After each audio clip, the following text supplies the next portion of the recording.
2, 3. Assalamualaikum warahmatullahi wabarakatuh. Baik, kami dari kelompok 2 akan menyampaikan hasil diskusi kami pada tugas kelompok yang kedua. Yang pertama, saya akan menjelaskan terkait persaingan usaha dan persaingan usaha tidak sehat. Persaingan usaha sendiri merupakan kegiatan yang dilakukan oleh beberapa pengusaha atau pelaku usaha dalam bidang usaha yang sama dan menjalankan perusahaan secara bersama-sama dan dalam pemasaran nilai yang sama. Dan masing-masing dari mereka itu berusaha untuk melebihi satu sama lain dan berusaha untuk mencari keuntungan yang sebesar-besarnya. Kemudian ada yang namanya persaingan usaha tidak sehat atau unfair competition, di mana pelaku usaha itu menciptakan hambatan bagi pelaku usaha lain sehingga terjadilah pemusatan ekonomi pada satu kelompok perusahaan yang menyebabkan barang atau jasa itu mahal sehingga konsumen itu tidak punya pilihan lain terhadap barang atau jasa tersebut. Adapun perbedaan dari kedua konsep ini, yang pertama dari aspek tujuan. Persaingan usaha tujuannya sendiri itu mendorong inovasi, harga pasar yang wajar, kemudian kesejahteraan konsumen. Kemudian tujuan dari persaingan usaha tidak sehat ini yang pertama itu menguasai pasar secara curang demi keuntungan sepihak.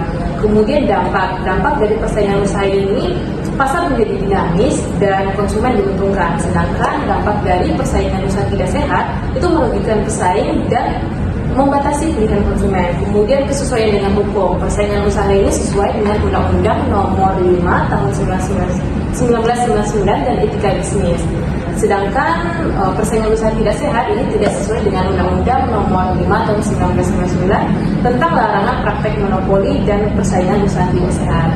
Oke, next. Baik, di sini saya akan menjelaskan lingkup perbuatan atau kegiatan yang dilarang dalam Undang-Undang Persaingan Usaha dan mengapa bentuk-bentuk tersebut tidak sepenuhnya menjadi dilarang.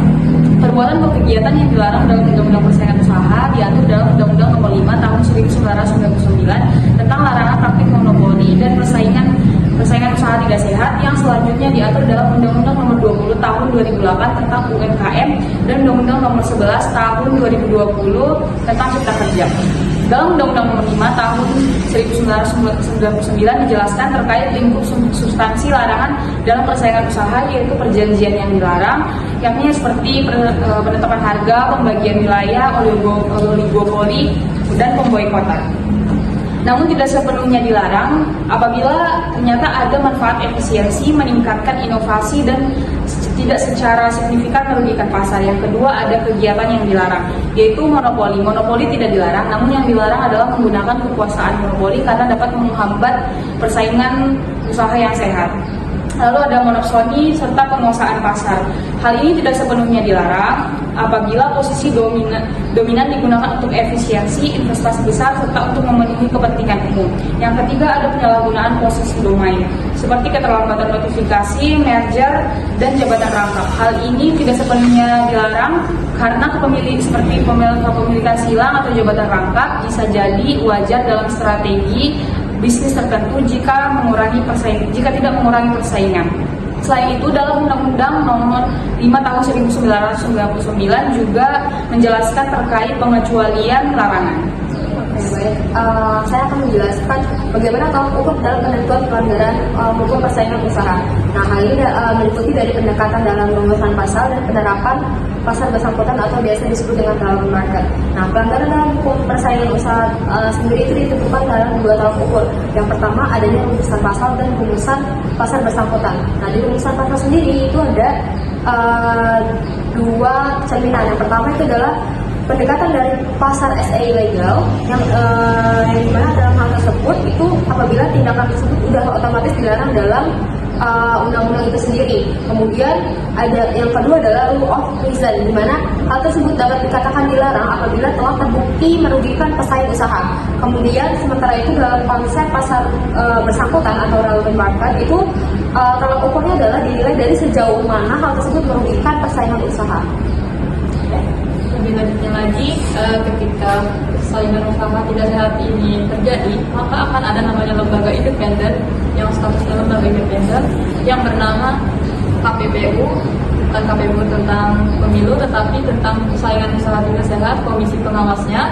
Kemudian KPPU ini dia beranggotakan 7 anggota dan bisa menjabat 5 tahun. Dalam hal ini ada pun tugas-tugasnya, yaitu dalam hal penegakan hukum, penilaian merger dan akuisisi, pengawasan pelaksanaan kemitraan usaha, pemberian saran atas kebijakan persaingan. Nah, kelima tugas ini maksud saya itu ada di dalam Undang-Undang Nomor 5 Tahun 99 tentang persaingan usaha tidak sehat dan monopoli. Kemudian lebih lanjut lagi adalah tentang skala status dan tugas, ada sanksinya. Sanksinya ini berupa administratif. Semuanya ini ada di dalam Undang-Undang Nomor 5 Tahun 99 dahulunya. Dan di pasal 47, 48 dan 49 ini berupa tentang denda, pidana atau kurungan dan ganti rugi. Nah, di sini tuh pasal 47 tentang administrasi berupa tentang dendanya di 1 miliar dan 5 miliar diganti dengan kurungan 1 tahun sebagai gantinya denda tersebut. Dan di pasal 49 itu tentang adanya kedudukan atau jabatan yang merangkap, sekarang sudah dihapus diganti menjadi Undang-Undang Nomor 11 Tahun 2020 tentang Undang-Undang Cipta Kerja. Dalam hal ini juga disertai dengan adanya PP Nomor 44 Tahun 2021 dan juga tentang Perkom atau Peraturan Komisi Nomor 2 Tahun 2023 terkait pedoman pengenaan sanksi denda atau PMP UTS. Di sini berisi tentang yang pertama adalah sebesar 50% keuntungan bersih pelaku usaha yang bersangkutan itu akan dikenai sanksi sesuai dengan kurun waktu yang ia lakukan dalam hal persaingan usaha tidak sehat tersebut. Kemudian nomor 2 itu adalah sebesar 10% dari total penjualan pelaku usaha yang bersangkutan terkait adanya pelanggaran persaingan usaha tidak sehat. Dan selanjutnya akan lebih lanjut lagi tentang Perkom Nomor 2 Tahun 2023 oleh teman saya. Baik, selanjutnya peraturan Perkom Nomor 2 Tahun 2023 ini adalah peraturan pelaksana dari Undang-Undang Nomor 5 Tahun 1999 di mana mengatur tentang tata cara penanganan praktik monopoli dan persaingan usaha tidak sehat di Indonesia. Adapun tahap penanganannya diawali dari laporan yang disampaikan oleh masyarakat, pelaku usaha atau pihak lain yang merasa dirugikan. Dan juga KPPU ini dapat memulai penanganan perkara ini berdasarkan inisiatif komisi sendiri. Setelah laporan diterima, selanjutnya akan diklarifikasi untuk memastikan kelengkapan administrasi laporan serta mengkaji apakah dugaan pelanggaran sesuai dengan ketentuan Undang-Undang Nomor 5 Tahun 1999. Jika laporan dianggap layak dan memenuhi syarat, maka akan lanjut ke tahap penyelidikan.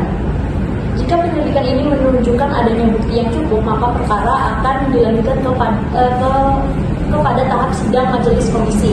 Nah, komisi ini akan mengambil keputusan apakah ada pelanggaran atau tidak. Jika ada pelanggaran, maka akan dijatuhkan sanksi administratif sesuai dengan pasal 47 Undang-Undang Nomor 5 Tahun 1999. Nah, salah satu langkah penting dalam penanganan perkara persaingan usaha adalah tahap perubahan perilaku, yang dimana terlapor mengakui pelanggaran dan bersedia melakukan perubahan perilaku yang diberikan kesempatan untuk menyesuaikan tindakannya dalam jangka waktu tertentu yang diawasi oleh KPPU. Perubahan perilaku ini dapat diajukan oleh terlapor ataupun melalui majelis komisi jika terlapor terbukti melakukan pelanggaran. Setelah dilakukan pemeriksaan lanjut, majelis komisi akan melakukan musyawarah secara tertutup untuk menyimpulkan perkara ini dan berdasarkan bukti yang cukup. Apabila setelah putusan dijatuhkan, maka pelaksanaan putusan menjadi langkah akhir dalam proses hukum ini. Terlapor wajib melaksanakan putusan ini paling lama 30 hari terhitung sejak menerima salinan putusan komisi KPPU ini. Setelah majelis menjatuhkan putusan, jika pelaku usaha ini tidak terima atau tidak puas terhadap putusan tersebut, dapat mengajukan upaya keberatan di pengadilan niaga pada pengadilan negeri sesuai dengan domisili dari pelaku usaha tersebut. Oke, demikianlah hasil pemaparan dari kelompok kami. Mohon maaf jika ada kesalahan. Kami sudahi dengan wabillahi taufiq wal hidayah. Wassalamualaikum warahmatullahi wabarakatuh.